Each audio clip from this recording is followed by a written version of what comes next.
Whip জারি করছে। যেখানে সরকার বলেছে বন্ধ জীবন গাড়ি তো বলে চারটে লোকে আমরা তো কামারপুকুর যাচ্ছিলাম, আজ করে ঘিরে রেখে দিয়েছে কিসের জন্য? যেখানে সরকার বলেছে বন্ধ বিরোধী, উনি দাঁড়িয়ে থেকে আমরা ধরে রেখেছে, আমরা কামারপুকুর যাবো, আমাদের যেতে দেবে না কি জন্য? আমি সেই কথা বলার সঙ্গে সঙ্গে উনি বলছেন বাজার গরম করছে।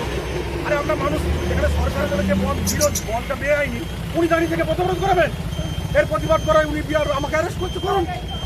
উনি যদি বলেন যে সরকারি কাজ ওনার কাছে দাঁড়িয়ে থেকে বন্ধ প্রশ্রয় দেওয়াটা সরকারি কাজ, তাহলে এটা সরকারি কাজ। আর আমি যদি এটা লাইন ছিল বলে অন্যায় করে থাকি, অন্যায় করেছি। আমার নাম সঞ্জয় খান, আমি বনভূমি কর্মচারী।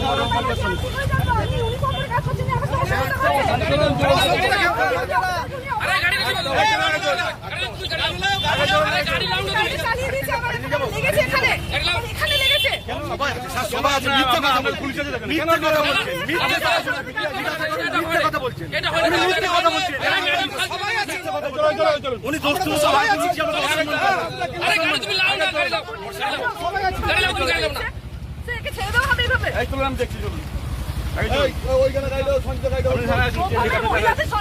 কোনো মতে অসম্মান করেনি, মিডিয়া সাক্ষী আছে, এখানে অন ক্যামেরা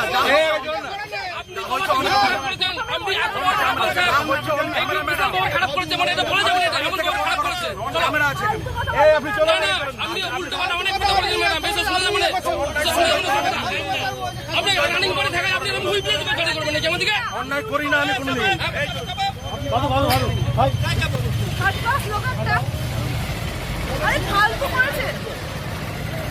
আমার সাথে কিভাবে করলো, এভাবে ছেড়ে দেওয়াটাই উচিত হয়নি।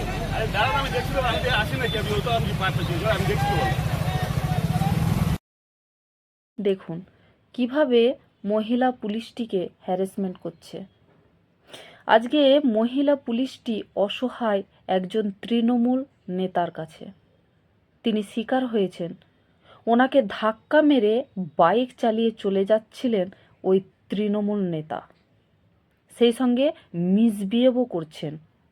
তাই উনি আটকে ছিলেন, আটকে আইনের ভিত্তিতে একটি ব্যবস্থাও করেছিলেন, কিন্তু পুলিশের আর এক অফিসার এসে ওনাকে ছেড়ে দিলেন।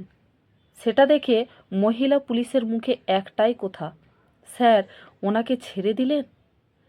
নেতার বিরুদ্ধে কোনো ব্যবস্থা না নিয়ে মহিলা পুলিশটিকে বোঝাবার চেষ্টা করছিলেন আর এক পুলিশ অফিসার। এই হচ্ছে আমাদের রাজ্যের অবস্থা। কিছু পুলিশ ভালো হলেও উপর মহলের চাপে তাদেরকেও অনেক কিছু সহ্য করতে হচ্ছে।